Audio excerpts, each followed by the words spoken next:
26 जुलाई सन 1999 को हमारी देश की सूरवीर सेना ने जिस तरह से पाकिस्तान के मंसूबों को नाकाम किया था और कारगिल में फतेह हासिल की थी, उस कारगिल युद्ध के दौरान एक सैनिक ऐसे भी थे जो इत्र नगरी कन्नौज के रहने वाले हैं और वो हमारे साथ मौजूद हैं। नाम है रविंद्र कुमार।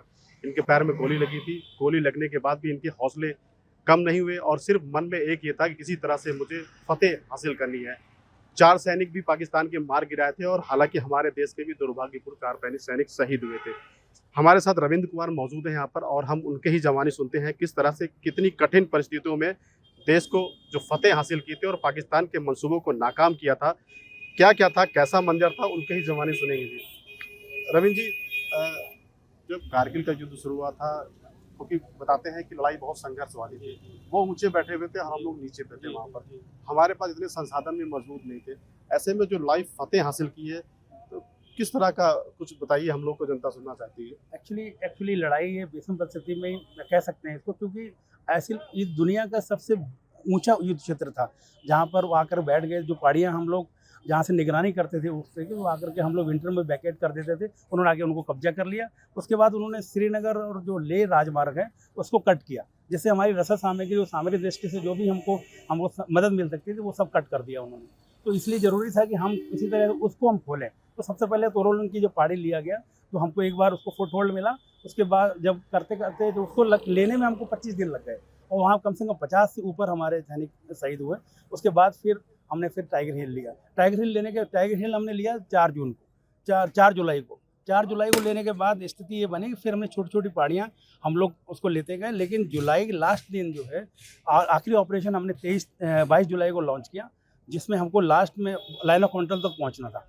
एक्चुअली क्या था कि लोगों को क्लियर ये भी नहीं था कि भाई वो पाकिस्तानी है कि फौज है, लेकिन संसाधनों की कमी रही है। हाँ, संसाधनों की कमी थी और दूसरा सीधे फौज को वहाँ कर दिया। उम्मीद नहीं थी कि मतलब इतना ज़्यादा वो लोग प्रतिरोध करेंगे। हमें लग रहा था कि भाई उग्रवादी हैं और हम 2-4 दिन में ख़त्म करके हम चले जाएंगे। लेकिन सेना थी, उनकी पूरी बना न लाई, उनकी बिल्कुल रेगुलर सेना थी। उसके 12 फ्रंटियर फोर्स जो कि हमारे चीफ जनरल मानिक शाह जो पहले आज़ादी से पहले उस यूनिट में रहे हैं, उस रेजिमेंट में रहे, उनकी रेजिमेंट वहाँ पे थी।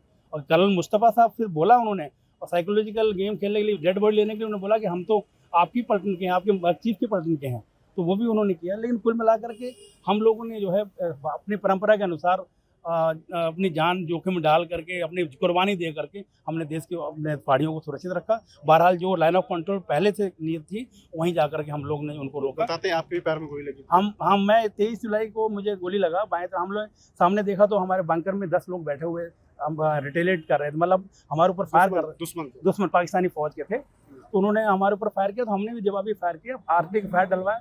उसी प्रक्रिया में एक गोली मुझे लगी और मेरे साथ 2 लड़के मान सिंह और सतदेव वहाँ पे शहीद हुए। उसके बाद फिर मैंने नीचे से घायल अवस्था में नीचे से मैंने सपोर्टिंग हथियार LMG मंगाया, RL मंगाया ऊपर। तो उसको लेकर के हमने फिर उनके ऊपर फायर किया।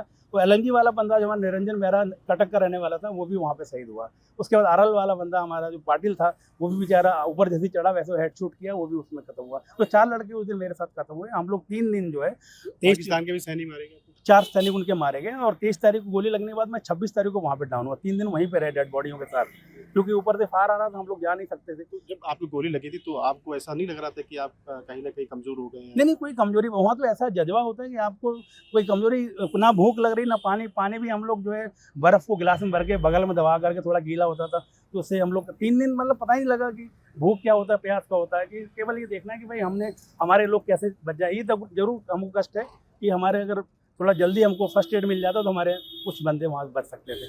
उनको मौका नहीं मिला, 4 दिन वहाँ रहे तो बेचारे 2 बंदे, उनको फर्स्ट एड नहीं मिलने थे, उनको हॉस्पिटलाइज ना होने की वजह से। इतनी टेक्नोलॉजी भी नहीं मजबूत थी अपने देश में। टेक्नोलॉजी अच्छी थी, लेकिन उस दुर्गम क्षेत्रों में टेक्नोलॉजी काम नहीं करती। आप यहाँ पे नीचे बैठ के आप फोटो खिंचा लीजिए, जब आगे पहाड़े पे जाएगा, पहाड़ पे जा करके फिर नहीं उतना हो पाता है, क्योंकि वहाँ तो लोग पहुँच ही नहीं पाते। इतनी दुर्गम पहाड़ियाँ हैं, पीठ पर राशन चढ़ा करके ले जाना पड़ता है खुद को सर्वाइव करने के लिए। इसीलिए तो हम लोग विंटर वैकेट कर देते थे वो पोस्ट। आज के जो युवा हैं उनके लिए क्या संदेश देना चाहेंगे? संदेश ये देना चाहते हैं, पहले युवा तो ये कहेंगे कि हम तो गवर्नमेंट से कहना चाहेंगे, जो उन्होंने अग्निपथ योजना शुरू की उसको तत्काल प्रभाव से बंद किया जाए। जो पुरानी प्रक्रिया है उसको शुरू करें, ताकि हमारे युवाएं फौज में आकर के भर्ती हो, उनका भविष्य सुरक्षित हो। अभी 4 साल के वो बंदे से हम कॉन्ट्रैक्ट बेसिस पे देश की सुरक्षा नहीं कर सकते। आप जो है कॉन्ट्रैक्ट पे फौज भर्ती करके आप चाहो कि हमारी सीमाएं अलग है, हमारे दुश्मन अलग हैं, हमारे काम करने के तौर तरीके अलग है। 22,500 किलोमीटर हमारी सीमा है। 15,000 आपकी ज़मीनी और 7,500 रुपये तटीय आपकी कोस्टल। तो उसकी सुरक्षा करने के लिए आपको रेगुलर आर्मी चाहिए, ट्रेंड आर्मी चाहिए। 4 साल के उसमें नहीं हो। अभी कुछ साल बढ़ा दिए, 7 साल कर दिए। अभी कुछ हमको ऑफिशियल लेटर नहीं आया, लेकिन फिर भी ये मुझे लगता नहीं कि इसको करने की ज़रूरत थी। आखिर अच्छे से सर्वे करके, लोगों से पूछ करके, राय लेकर के तब इसको करना चाहिए था। उन्होंने जल्दबाजी में किया और बाकी ये गलत डिसीजन है। आज शौर्य दिवस मनाया जा रहा है, विजय दिवस मनाया जा रहा है, कैसे आप लोग? आज बहुत खुशी की बात है कि कम से कम हम लोग विजय दिवस मना रहे हैं। इसको और व्यापक स्तर पर मनाया जाना चाहिए और अच्छा होना चाहिए। ये हमारे साथ थे कारगिल योद्धा रविंद्र कुमार, और उन्होंने अपनी कहानी बताई किस तरह से टाइगर हिल की लड़ाई जो थी, आखिरी लड़ाई थी जिसपे जीतने के बाद तिरंगा फहराया गया, और उस लड़ाई में कई जवान हमारे शहीद हुए थे। उनको भी नमन किया जा रहा है। यहाँ पर आप देख सकते हैं तस्वीर में यहाँ पर कि जो शहीद हैं ये एक अन्य लड़ाइयों में शहीद है। पाकिस्तान जो 1965 में जो वार हुआ था उसके देखिए एक शहीद है यहाँ पर।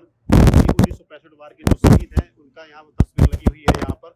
और कई जो अपने पाक युद्ध में शहीद हुए थे 1971 के वार में ही शहीद हुए थे, उनकी तस्वीर लगी हुई है यहाँ पर। और शहीद रघुवीर सिंह भारत पाक युद्ध जो 1971 में लड़ा गया था, उनकी भी तस्वीर यहाँ पर लगी हुई है। और सियाचिन भारत चीन युद्ध, जब भारत चीन का युद्ध हुआ था तो छिबरामऊ के रहने वाले हैं ये, उनकी भी तस्वीर यहाँ लगी है। नाम है सिपाही चंद्रभान सिंह नाम है यहाँ पर। और सिपाही जुगल किशोर दिवेंद्र सिंह ये भी शहीद सिपाही है। तो आज काफ़ी भव्य तरीके से यहाँ पर विजय दिवस मनाया जा रहा है, और जो शहीद हुए थे कारगिल में हमारे देश के सूरवीर, उनको नमन करने के लिए यहाँ पर लोग श्रद्धांजलि भी दे रहे हैं। तो कुल मिलाकर रविंद्र कुमार ने जिस तरह से कहानी बताई, वो एक दुर्गम लड़ाई थी और उसको जीतकर देश का मान ऊंचा किया, तिरंगा लहरा दिया वहाँ पर, और किस तरह से पाकिस्तान के सैनिकों को मार गिराया और उनके मंसूबों को नाकाम किया।